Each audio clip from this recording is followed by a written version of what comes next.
Hey Comets, and welcome to Telescope Talks, a podcast from the Telescope, the independent newspaper of Palomar College.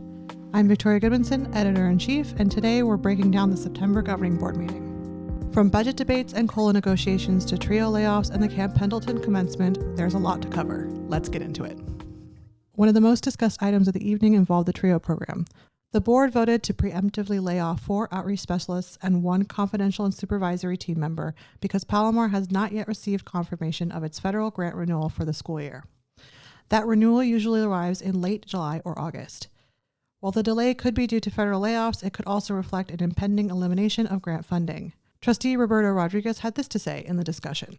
I understand what's going on at the federal level. I understand the trying to choose my words right now. I understand the difficulties and the challenges. There you go. That we're all facing. But it feels to me like this is just uncertainty, right? We're not really sure either way if the money isn't forthcoming. The Vice President of Human Resources, Anna Pedroza, confirmed that as they wait for answers, the program would only be funded through September 30th. If the funds eventually come through, trustees would need to vote to rescind the layoff and rehire the employees. The motion passed narrowly. Trustees Kaiser, Hamilton, Bleakley, and Acosta voted yes, while Rodriguez and Pactaxil voted no. The central topic of the meeting was the approval of the 25-26 budget. For the first time in 5 years, Palomar will end the year with a deficit. The deficit ended up being just over $2 million, less than the more than $3 million that was projected. New interim Vice President of Finance, Christia Tuma, had this to say.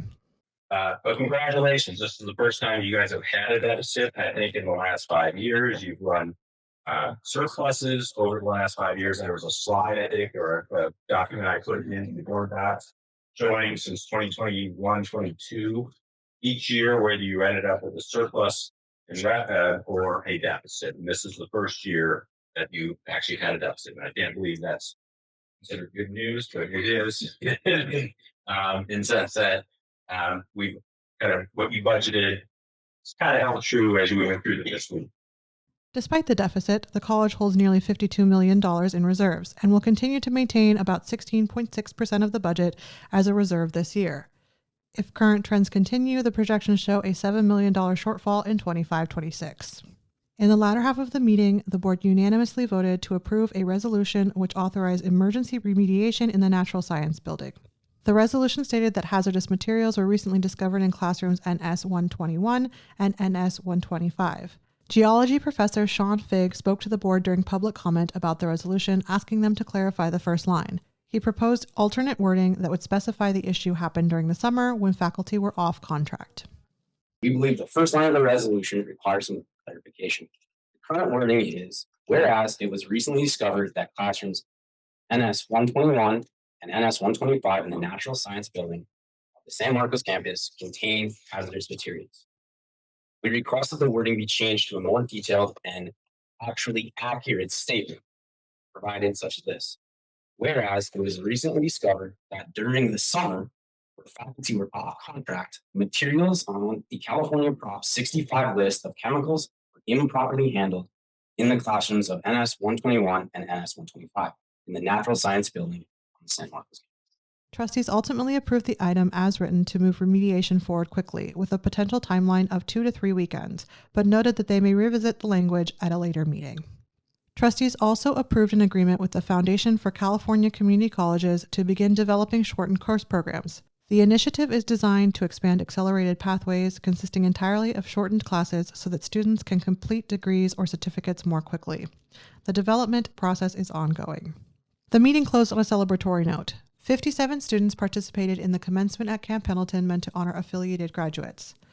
The number jumped from 9 originally after regalia was provided through equity funds. Vice President of Instruction Tina Recalde highlighted the milestone as a practical example of equity initiatives at work, even as such programs have faced criticism in recent months. But I do want to share that initially we only had 9 students that were going to participate in the ceremony because of the financial burden associated with the regalia. And so this is why I again want to thank Ryan and reaching out to Dean Leslie Salas, because our student equity funds actually recognize veterans as one of our disproportionately impacted groups. And through that funding, we were able to provide the regalia for all of those students.